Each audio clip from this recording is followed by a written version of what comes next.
प्रधानमंत्री ने देश के लिए एक नई कर व्यवस्था का तोहफा दिया और इस नई कर व्यवस्था को उन्होंने नाम दिया है फेसलेस टैक्सेशन का।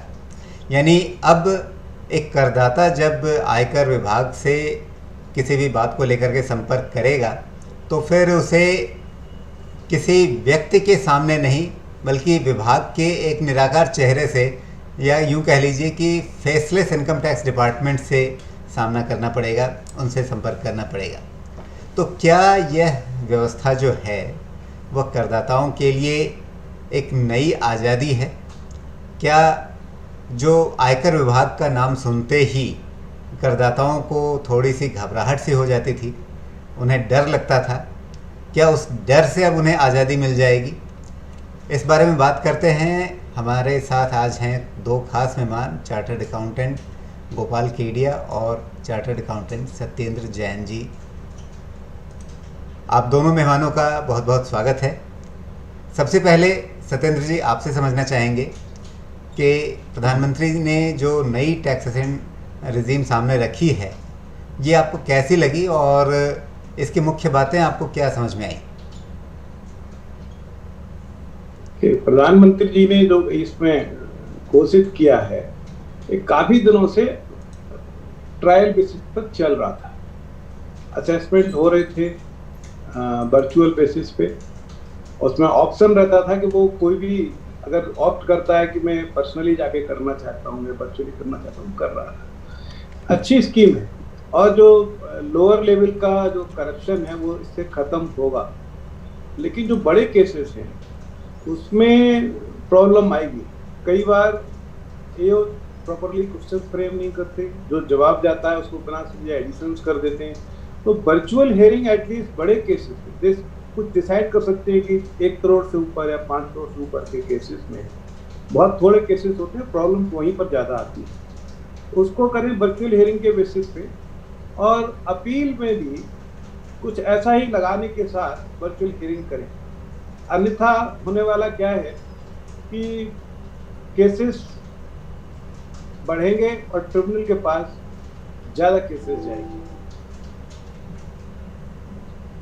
जो बात इसमें इन्होंने रखी है कि भाई वो कोई इंटरएक्शन नहीं होगा, अच्छी बात है। सबसे अच्छी बात यह है कि जो असेसमेंट करेगा वो आपके सर्वे और इन्वेस्टिगेशन में नहीं जाएगा। सबसे ज़्यादा फर्क इससे पड़ने वाला है। रोज एसएससी को इनकम टैक्स नहीं जाना है, इससे फर्क पड़ने वाला है। लेकिन जब तक अकाउंटेबिलिटी फिक्स नहीं होगी, जो परेशानी जहां होती है, आपने जवाब मांगा, जवाब दिया गया, केस हो गया, जब तक वर्क कल्चर चेंज नहीं होगा तब तक वो अपनी प्रमोशन को काउंट करते हुए या हाई पिच असेसमेंट्स करेंगे। अगर high pitch assessments ultimately tribunal से जाके छूटते हैं तो उस अफसर की कोई रेस्पॉन्सिबिलिटी जब तक आप फिक्स नहीं करते, ये चीज़ें ऐसे ही चलती रहेंगी। ऐसा पिछला अनुभव रहा है। तो वो फिक्स करने वाली बात जरूरी है। तीसरी बात जो इसमें इन्होंने अभी नहीं नजर आई है, रिस्पेक्ट देने की बात कर रहे हैं कि हम आपको एक्सेप्ट करेंगे, लेकिन एक्सेप्ट तो आप अभी भी कर रहे हैं। आप कुछ करिए कि भाई आप इस लेवल के ऊपर अगर टैक्स पेयर हैं तो आपका प्रोसेस 2 महीने में हो जाएगा। आप वही करिए जो आप नॉर्मल रूटीन में करते हैं, थोड़ा जल्दी कर दीजिए। They should feel privilege that way. ऐसा अभी तक कुछ आया नहीं है। पहले एक स्कीम थी कि वो आपको अप्रिशिएट कर रहे थे, कुछ सिल्वर और कुछ ऐसे सर्टिफिकेट इशू कर रहे थे, बट वो उसका कोई इफेक्ट कहीं आया नहीं, क्योंकि किसी को उसमें स्पिरिट नज़र नहीं आई। तो अगर ये 2-3 बातें और इसमें आती हैं तो मुझे लगता है बहुत अच्छा डायरेक्शन है और इससे फ़र्क पड़ेगा। इस समय मेरा कम से कम समझ ये कहती है कि लोअर लेवल का करप्शन खत्म होगा और जो छोटे सेसेस हैं उनको अच्छा लगना चाहिए। जी केडिया साहब, आपको क्या लगता है जो सत्येंद्र जैन कह रहे हैं कि करप्शन कम से कम निचले स्तर पर कम हो जाएगा, क्या आप भी यही उम्मीद कर रहे हैं? आपके हिसाब से ये जो नया टैक्सेशन रिजीम है इसमें मुख्य बातें क्या आपको सामने दिख रही हैं? देखिए, इनकम टैक्स एक्ट जो 1961 में आया हमारे पास, स्लोली एंड ग्रेजुअली हमने देखा ये इनकम टैक्स डिपार्टमेंट करप्शन का दूसरा नाम बन गया। लोग 2000 रुपया टैक्स छोड़िए 1 लाख भी टैक्स देने में फक्र महसूस करते हैं, वहां से अगर हरासमेंट नहीं हो, एक स्क्रूटनी कंसेप्ट है इनकम टैक्स का, कि स्क्रूटनी में जब केस जाता है तो वहां पर कोई भी अमाउंट जो है एसएससी देने के लिए तैयार रहता है कि उसको हरास नहीं किया जाए। प्रेजेंट अभी जो सिस्टम चल रहा है, जो अब तो खत्म हो गया, प्रेजेंट सिस्टम में ये था कि करप्शन बहुत ज्यादा था, 1-to-1 इंटरेक्शन होता था, उसमें वो कहते हैं ना ले दे के चीजें सेलेक्टिव थी।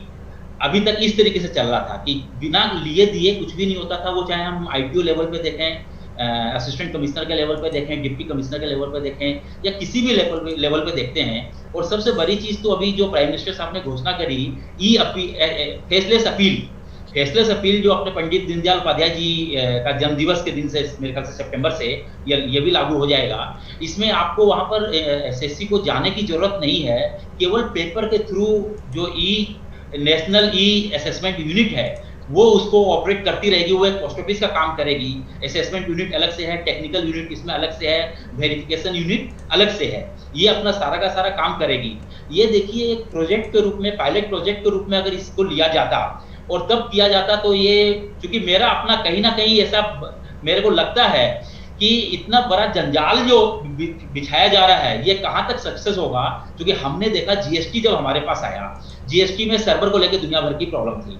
हमारे पास इनकम टैक्स में रिफंड के केसेस होते हैं, सीपीसी बंगलोर हमारे पास है, वहां से 143(1)A में असेसमेंट होके आ जाता है, वो गलत आता है, हम किसी को बोल नहीं पाते हैं, हम किसी के पास जा नहीं पाते हैं। अल्टीमेटली हमारा जो लोकल एओ होता है, लोकल एओ के पास हम जाते हैं कि भैया एओ मतलब असेसमेंट असेसिंग ऑफिसर, कि आईटीओ जो लोकल होता है कि हमारा इसमें कुछ समाधान करो, हमारी डिमांड गलत बना दी गई है, हमारे पास रिफंड नहीं आया है। तो ये जो अभी तक हो रहा था कि आप सामने जाकर के जो बातें जो करके अपना दुखड़ा रोते थे और अपने सारी चीजें समझाते थे, तो वो चीजें अब खत्म हो जाएगी सारी की सारी। दूसरी चीज क्या हो रही है, हमने असेसमेंट स्टेज में देखा और अपील स्टेज में देखा, हम जब पर्सनली प्रेजेंट होकर के भी चीजें समझाते थे असेसिंग ऑफिसर को, वो नहीं समझ पाता था। सीआईटी अपील को समझाते थे, वो नहीं समझ पाते थे। बिजनेस का नेचर क्या है, क्योंकि बिजनेस जो है सबका अलग अलग नेचर होता है, एक ही चीज से आप सबको नाप नहीं सकते हैं। तो वो समझाने वाली चीजें जो हैं अब सारी की सारी खत्म हो गई। अब तो क्या है, लिखंत एंड पढ़ंत में सारी चीजें होएगी। जो जितना अच्छी तरीके से लिख के व्यक्त कर पाएगा अपनी भावनाओं को, अपने लीगल फैक्ट्स को। और जो अभी सत्येंद्र जी ने कहा कि अकाउंटेबिलिटी वाली बात, ये बहुत मायने रखती है, क्योंकि हम लोगों की जो धारणा है कि असेसमेंट होएगा, असेसमेंट होने के बाद में वो सीआईटी अपील के पास जाएगा। सीआईटी अपील भी हमारा सेल्फलेस फेसलेस असेसमेंट हमारा हो रहा है। तो सारी की सारी appeal income tax appellate tribunal में जाकर के, जहां पर 1-to-1 इंटरेक्शन होगा, वहां पर जाकर के, और उनका बोझ जो है बहुत ज्यादा बढ़ जाएगा, वहां पर बहुत सारी अपील जाएगी। और वहां पर अगर किसी चीज को 2 और 2 5 लिख दिया है अगर किसी इनकम टैक्स ऑफिसर ने, और ये डिसाइड होता है, तो अकाउंटेबिलिटी कैसे जज होगी। हालांकि बहुत सारी चीजें आनी है, अभी गजट में भी नोटिफिकेशन भी आ गया है कि उनकी अकाउंटेबिलिटी, जिसने 2 और 2 5 लिखा, तो उनकी अकाउंटेबिलिटी भी फिक्स हो, और वो भी अपनी कहीं ना कहीं पनिशमेंट उनको मिले, और पनिशमेंट मिले ये दिखे भी कि उनको पनिशमेंट मिला। तो अदरवाइज तो देखिए ये चीजें आज के युग के हिसाब से अच्छी चीज है। फेसलेस सारी चीजें होंगी, क्योंकि फेसलेस होना इसलिए जरूरी हो गया था कि 1-to-1 में करप्शन बहुत ज्यादा इन्वॉल्व हो गया था। करप्शन दोनों तरफ से था, लेकिन होता क्या है कि इनकम टैक्स डिपार्टमेंट अगर काम सही तरीके से कर रहा है, तो करप्शन इसमें कहीं भी नहीं आएगा। तो काम तेजी से करे या सही तरीके से करे, हर एक चीज की कीमत होती थी। तो ये सारी चीजें, करप्शन जो है छोटे लेवल पर ही नहीं सत्येंद्र जी, मेरे को लगता है बड़े लेवल पर भी, सीआईटी अपील के लेवल पर भी करप्शन बहुत ज्यादा खत्म हो जाएगा। क्योंकि सीआईटी अपील में भी जो ऑर्डर्स आते थे, तो ऑर्डर्स कोई ऐसे ही नहीं आ जाते थे। ऑर्डर पढ़ने से साफ, मैं जब इनकम टैक्स अपीलेट ट्रिब्यूनल में था, मैं जब जज था, और जब मैं ऑर्डर्स पढ़ता था सीआईटी अपील का, ऑर्डर पढ़ने के साथ लग जाता था कि ऑर्डर किस माफी पास किया गया है। तो करप्शन तो इससे खत्म होएगा, निश्चित रूप से करप्शन खत्म होएगा। सत्येंद्र जी, अब जिस तरीके से करप्शन खत्म होने की आशा की जा रही है, लेकिन ब्यूरोक्रेसी का जो जंजाल है वो अपने कब्जे वाली चीज़ों को इतनी आसानी से छोड़ता नहीं है। तो फिर हर सिस्टम में लूप होल निकाले जाते हैं। क्या आपको लगता है कि ये जो नया सिस्टम बना है वो फुल प्रूफ होगा, इसमें कोई इस तरह से छेद नहीं छोड़ा गया है कि भाई यहाँ से रास्ते निकाल लिए जाएं, या आपको लगता है कि अभी भी सरकार को थोड़ी सावधानी रखनी पड़ेगी, आपके जैसे हम जैसे लोगों को थोड़ा इस पर अभी नज़र रखनी पड़ेगी कि ये नया सिस्टम कैसे काम कर रहा है? देखिए, मैं 35 साल से देख रहा हूँ और लूप होल्स की जहाँ तक बात है वो हैं और रहेंगे। किसी भी सिस्टम को आप केवल पक्का कर सकते हैं। बहुत सारी चीज़ें मैं बता नहीं सकता, लेकिन ये होंगी, बहुत जगह हो रही हैं, वो अभी भी चलेंगी। लेकिन जो रिक्वायर्ड चीज़ है वो है वर्क कल्चर को बदलनी है। वर्क कल्चर को जब तक आप नहीं बदल पाएंगे तब तक कुछ होगा नहीं। चीज़ें हैं, देखिए ये जो फेसलेस होना है ये तो रिक्वायर्ड स्टेप है। आप आज नहीं करते, 4 साल बाद करते। टेक्नोलॉजी इतनी आगे जा रही है, आप इसको पीछे नहीं छोड़ सकते। मुद्दा ये है कि आप इस टेक्नोलॉजी का फायदा उठा पा रहे हैं या नहीं, उसको अपने पर अच्छाई और अच्छे कामों के लिए यूज कर पा रहे हैं या नहीं। यूज करिए, वर्क कल्चर बदलिए। वर्क कल्चर बदलने के लिए मेहनत करनी पड़ेगी। बहुत सारी चीजें हैं। एक बड़ी छोटी चीज होती थी, शुरू में मैं देखता था कि जो IRS आते थे उनको पहले जूनियर से ITO लेवल के प्रोमोटीज के साथ बैठ के 2-6 महीने काम करना पड़ता था। अब इन्होंने कर दिया, वो आते ही डायरेक्ट पोस्टिंग मिल जाती है, तो वो ट्यून अप नहीं हो पाते, उनको समझ में नहीं आता। दे गो इन rather arrogant way. They make high pitch assessment, and because there is no accountability, they got free. So आपको वर्क कल्चर बदलना है, वर्क सिस्टम बदलना है, तब इन चीजों का आपको फायदा मिलेगा। जी, तो अब ये वर्क कल्चर कैसे बदला जाए? अब एक ज़रूरत है तो एक नई सिस्टम को लागू कर देना, एक नई तकनीक ला देना, एक आप IT सिस्टम इस तरह का खड़ा कर दीजिए, ढांचा खड़ा कर दीजिए कि ठीक है, जो शिकायतें जाएंगी वो सामने कौन सुनवाई कर रहा है उसकी ना करदाता को पहचान होगी। तो एक फेसलेस सिस्टम का जो फ़ायदा है कि भाई जो ले दे करके निपटाने वाली बात होती थी उसका रास्ता बंद किया जाए। लेकिन गोपाल जी, जो वर्क कल्चर वाली बात सत्येंद्र जी कह रहे हैं, ये तो रातों रात नहीं बदला जा सकता ना। आप एक रातों रात नया IT सिस्टम लागू कर सकते हैं, ढांचा खड़ा कर दे सकते हैं, लेकिन वर्क कल्चर कैसे बदलेगा?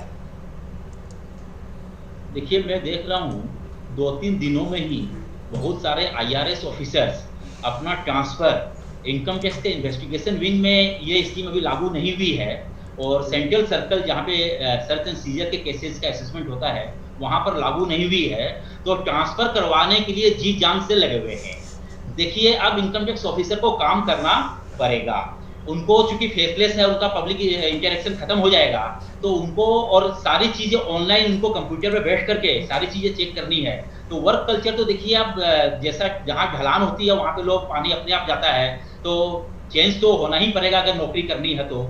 लेकिन उनके लिए भी थोड़ा सा मुश्किल हो गया है, और मैंने 2-3 दिन में महसूस किया है कि ट्रांसफर जो है इन्वेस्टिगेशन विंग के लिए बहुत सारा प्रेशर लगा रहे हैं लोग सब, तो ये चीज है। लेकिन इनकम टैक्स ऑफिस जितना एक लुक्रेटिव पोस्ट बना हुआ था, ये लुक्रेटिव पोस्ट अब रह नहीं जाएगा। और जो सिविल सर्विसेज के जो बच्चे जो तैयारी करते थे उसमें एक ऑप्शंस देते थे IRS का, मेरे को लगता है आने वाले समय में वो ऑप्शंस जो है वो हटाने की चेष्टा करेंगे, क्योंकि इसमें अब एक्चुअली काम करना पड़ेगा। जैसे सत्येंद्र जी, हमने देखा CPC बंगलोर में होता है, CPC बंगलोर में, या ROC में हम देखते हैं रजिस्ट्रार ऑफ कंपनी में मानेसर में होता है। पब्लिक इंटरेक्शन वहां पे नहीं है, जो कुछ हो रहा है ऑनलाइन हो रहा है, किसी का कोई स्वार्थ नहीं है। जो भी कर रहा है वो अपने इंटेलिजेंस से, अपनी सद्बुद्धि से उस समय जो कर रहा है, जो अपने विवेक से कर रहा है, उसको सही करना है। लेकिन जो हमें जो लगता है कि अगर वो गलत करता है तो उसकी अकाउंटेबिलिटी वहां पे फिक्स होनी चाहिए, वो किस तरीके से होगी। लेकिन अभी तो देखिए चालू हुआ है, एक्सपेरिमेंट होएगा इस पर, और धीरे धीरे वो कहते हैं ना, तू डाल डाल में पात पात, जब प्रॉब्लम्स आएगी प्रॉब्लम्स को दूर भी किया जाएगा। लेकिन ये बहुत अच्छा स्टेप्स आज के समय में ये लिया गया है। मैं तो ये चाहता हूँ राजीव जी कि इनकम टैक्स अपीलेट ट्रिब्यूनल में भी जो है, अगर सक्सेस हो जाता है तो इस तरह की चीजें वहां भी एप्लीकेबल करी जाए। जी, सत्येंद्र जी, अब एक टैक्स पेयर चार्टर भी बनाया गया, और उस टैक्स पेयर चार्टर में ये कहा गया है कि जो करदाता है उसके भी अपने अधिकार हैं, उसके भी अपने कर्तव्य हैं, दोनों को डिफाइन किया जाएगा, दोनों को परिभाषित किया जा रहा है। तो मतलब ताली एक हाथ से नहीं बजती, करदाता के अधिकार भी होंगे और उसके अपने कर्तव्य भी होंगे। तो ये जो टैक्स पेयर चार्टर बना है, इसको आप किस रूप में देख रहे हैं? ये टैक्स पेयर चार्टर जो अभी बता रहे हैं, ये बहुत समय से चल रहा है। उसका लब्बो लबाब केवल एक ही है कि आप अपना टैक्स टाइम से और ठीक से पे करें, और इसके बदले में इनकम टैक्स डिपार्टमेंट आपको टाइम से सर्विसेज देगा। लेकिन वो टाइम से सर्विसेज देने वाली बात को मैंने हमेशा फेल होते देखा है। अगेन वही बात रह जाती है, आपने एंट्री का सिस्टम बना दिया, रिकॉर्डिंग कर दिया, लेकिन चूंकि कोई अकाउंटेबिलिटी नहीं है, कोई पेनल्टी नहीं है, बिना पेनल्टी के कोई अकाउंटेबल नहीं होता, और अकाउंटेबल होगा तभी सिस्टम चलेगा। अदरवाइज तो आपने डिस्क्रिप्शन दे रखी है, जब तक उसको डिस्क्रिप्शन मिलती रहेगी वो डिस्क्रिप्शन का अपने तरीके से यूज करेगा। जुडिशियसली तो हमने होते देखा नहीं। तो आप उसके लिए एक ही तरीका है, जो चार्टर है उसके साथ उसमें पेनल्टी क्लॉजेज लगाएं कि अगर ऐसा नहीं हुआ तो आपकी जो रिक्वेस्ट है वो ग्रांटेड मानी जाएगी। काफी पहले एक प्रोविजन हुआ करता था इनकम टैक्स में, लेकिन वो बाद में वो भी खत्म हो गया। वो अल्टीमेटली तो लॉ चेंज करने वाले लोग वही है, वहाँ पर तो उसमें ब्रीफ थिंग्स डालते हैं वो वही लोग। तो वो विजनरी नेता हमारे प्रधानमंत्री जी हैं, जब तक इस चीज को लेकर के उसको बोलेंगे नहीं कि अकाउंटेबिलिटी फिक्स करिए, मुझे ऐसा लगता है अकाउंटेबिलिटी फिक्स करिए ना तो वर्क कल्चर बदलने वाली है। जो आप मानेसर की बात अभी कह रहे थे गोपाल जी, वो मानेसर में क्या चल रहा है कि वो हर चीज को रिजेक्ट कर देते हैं। हमारे कलीग बताते हैं, but I do not see that line. वो रिजेक्ट कर देते हैं, फिर कोई बंदा अप्रोच कर लेता है और वो उसको फिर वो ठीक हो जाता है। तो ये वाला सिस्टम फेसलेस में बहुत चलता है। तो इस चीज को रोकने के लिए अकाउंटेबिलिटी लगानी पड़ेगी, नहीं तो चलेगा नहीं। जी, तो अभी जो मेरा शुरुआती सवाल ही था कि भाई जो एक लूप होल्स किस तरह के ऐसे ब्यूरोक्रेसी निकाल लेती है, तो सत्येंद्र जी अभी आपने जिक्र कर दिया कि एक लूप होल किस तरीके से निकाला जा चुका है फेसलेस सिस्टम के अंदर छेद करने के लिए। बहरहाल अब प्रधानमंत्री ने जो पिछले 6 साल से मोदी सरकार ने प्रयास किए हैं टैक्सेशन सिस्टम को बदलने के लिए, उसमें उन्होंने यह दावा किया कि 3 चीज़ें घटी हैं। कॉम्प्लेक्सिटी घटी है, यानी कर सिस्टम की, कर प्रणाली की जटिलता घटी है। टैक्सेस घटे हैं, यानी करें लगाने की जो दरें थी, कर लगाने की दरें पहले जितनी थी उतनी अब नहीं रह गई हैं, अब पहले से काफ़ी घट गई हैं। और साथ ही लिटिगेशन भी घटा है, यानी मुकदमेबाजी घटी है। ये 3 चीज़ें घट गई, जटिलता, करों की दरें और मुकदमेबाजी। 3 चीज़ें बढ़ी हैं, ये वो कह रहे हैं। पहला पारदर्शिता, दूसरे कॉम्प्लायंस यानी नियमों का अनुपालन, और तीसरी चीज़ करदाता के ऊपर भरोसा। तो क्या इस बात से केडिया जी आप सहमत होंगे कि ये 3 चीज़ें घटने का दावा, 3 चीज़ें बढ़ने का दावा, ये सही है, इसको फेस वैल्यू पे मान लिया जाए? नहीं, देखिए, इस चीज़ का मैं पहले से बोलता रहा हूँ कि इनकम टैक्स डिपार्टमेंट व्यापारियों को चोर समझता है।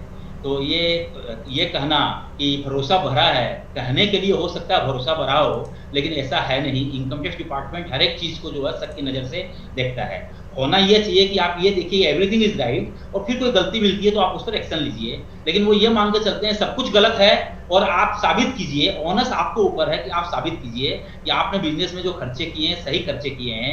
देखिए, एक बिजनेसमैन होता है, उसको बहुत सारी चीज़ें सोचनी पड़ती है बिजनेस के लिए, और बिजनेस के चलते उसका हार्ट अटैक भी हो जाता है, वो मर भी जाता है। इनकम टैक्स डिपार्टमेंट इनको एकदम से ध्यान नहीं देता, और बिजनेस अपने एक ही छड़ी से सबको नापने की कोशिश करता है, नेचर ऑफ बिजनेस को कंसिडर नहीं कर सकता। इसलिए भरोसा बिजनेसमैन पे बढ़ा है, ये कहने की बात है, लेकिन मेरे को नहीं लगता कि भरोसा बढ़ा है, क्योंकि अभी भी प्रॉब्लम वही है, रिफंड्स हैं। रिफंड निर्मला सीतारमण जी ने कोरोना के समय कहा कि रिफंड्स आएंगे, कुछ लोगों के रिफंड्स आए भी, लेकिन अभी की अभी चीजें वहीं पर हैं। 143(1) में असेसमेंट होकर सीपीसी बंगलुरु से आता है, और उसको रेक्टिफिकेशन के लिए अगर डाला जाए, कहाँ डाला जाए, क्योंकि एक केस में मैंने देखा, एक एनजीओ था, एनजीओ ने 6 करोड़ की रिटर्न भरी, उसको 12 करोड़ का उस पर इनकम मान के टैक्स लगा के भेज दिया गया। अब उसका अगर ठीक है, उसका रास्ता है, हम रास्ते पर जाएंगे, लेकिन जिसने गलती करी उसको लिखा तो they are not ready to rectify it. तो ये चीज आप करें, 3 चीजें घटी हैं, 3 चीजें बढ़ी हैं। इनकम टैक्स डिपार्टमेंट में कुछ भी बदलाव नहीं आया है, इनकम टैक्स के नजरिए में कुछ भी बदलाव नहीं आया है। क्योंकि मोदी जी हैं, इसलिए मोदी जी के सामने उनको वैसी बातें करनी होती है। आप व्यापारियों से जब पूछेंगे तो ऐसा कुछ नहीं हुआ। मोदी जी ने चर्चा करी थी, स्क्रूटनी असेसमेंट जो है पहले 0.90 के आसपास होता था, 0.26 के आसपास स्क्रूटनी असेसमेंट हो गया। मोदी जी ने फिगर बताया तो फिगर सही बताया होगा, लेकिन जिनका केस स्क्रूटनी में आ जाता है वो एक तरीके से फंस जाते हैं, और जब उन पर लायबिलिटी निकलती है, जो डिमांड निकलती है, तो उनको बहुत मुश्किल होता है जस्टिफाई करना वहां पर, आईटीओ को समझाना।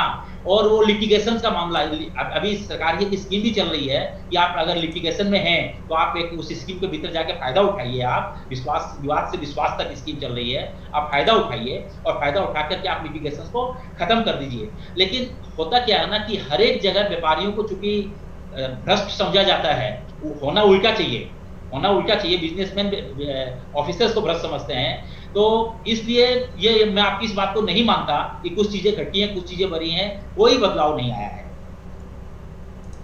सत्येंद्र जी, आप कितने मार्क्स देंगे? जो 3 चीज़ें घटने की और 3 चीज़ें बढ़ने की बात कही गई, उसमें क्या आपको लगता है कि वास्तव में कौन सी चीज़ें घटी हैं, वास्तव में कौन सी चीज़ें बढ़ी हैं? नहीं, मैं ऐसा समझता हूँ, मैंने कई चीज़ें देखी हैं। टोटल स्क्रूटनी से summary assessment, selected scrutiny, percentage scrutiny, चीज़ें तो बहुत कुछ सुधरी हैं समय के साथ, लेकिन डिपार्टमेंट की सोच नहीं बदली। Whatsoever has been forced, they had to go with it. तो सोच बदल नहीं पाई है। चीज़ें टेक्नोलॉजी और ऊपर के लोगों के विजन की वजह से बदलती रही और उसका फायदा नीचे के लोगों को मिलता है। जिसने 87 का नहीं देखा उसको अभी 95 का और आज का शायद डिफरेंस समझ में नहीं आएगा। सो बहुत कुछ बदला है, पारदर्शिता बढ़ी, लेकिन जो चीज़ छोटे आदमी को चाहिए होती है, देखिए जिसकी 50 लाख की 1 करोड़ की रिटर्न है उसको इतना फर्क नहीं पड़ता है, वो आईटीओ को भी समझा देता है कि आप जरा ठीक से काम करिए। लेकिन जिसकी इनकम 10 लाख होती है ना, वो समझा नहीं सकता, उसको सुननी पड़ती है। और ये सारा गड़बड़ ये उन्हीं छोटे लोगों के साथ करते हैं। तो वो कम से कम इन सब चीज़ों से बाहर हो जाएंगे और बड़ों के लिए चीज़ें आसान हो सकती है। मेरा अपना मानना ये चीज़ें सुधरी हैं पहले से बहुत ज़्यादा, और अगर ये प्रधानमंत्री जी इनकी अकाउंटेबिलिटी फिक्स करने का कोई सिस्टम डिवाइस कर पाए और इनका सोच में कुछ बदलाव आया तो कुछ फ़ायदा हो। अदरवाइज माने सर की तरह और बाकी और भी कई चीज़ें उनकी तरह ये लोग जुगाड़ वाला सिस्टम लोग कर ही लेंगे, कुछ ना कुछ बदलने वाला नहीं है, ये ऐसा मैं मानता हूँ। जी, तो जो गोपाल केडिया कह रहे हैं उसका मतलब ये है कि अभी बहुत कुछ होना बाकी है, और सत्येंद्र जी जो कह रहे हैं उसका मतलब है कि बहुत कुछ हो चुका है, पहले से बहुत कुछ बदल चुका है, काफ़ी सुधार हुआ भी है। तो जो सच है वो इन दोनों के साथ ही है। मतलब ऐसा नहीं है कि पहले से कुछ भी नहीं बदला, और ऐसा भी नहीं है कि अब सब काम हो गया, अब कुछ करने के लिए बचा ही नहीं है, सारे सुधार कंप्लीट हो गए हैं। बहरहाल इस चर्चा को अब यहाँ समेटने का समय है। सत्येंद्र जी, गोपाल जी, आप दोनों का बहुत बहुत शुक्रिया समय निकालने के लिए। Thank you. धन्यवाद सर।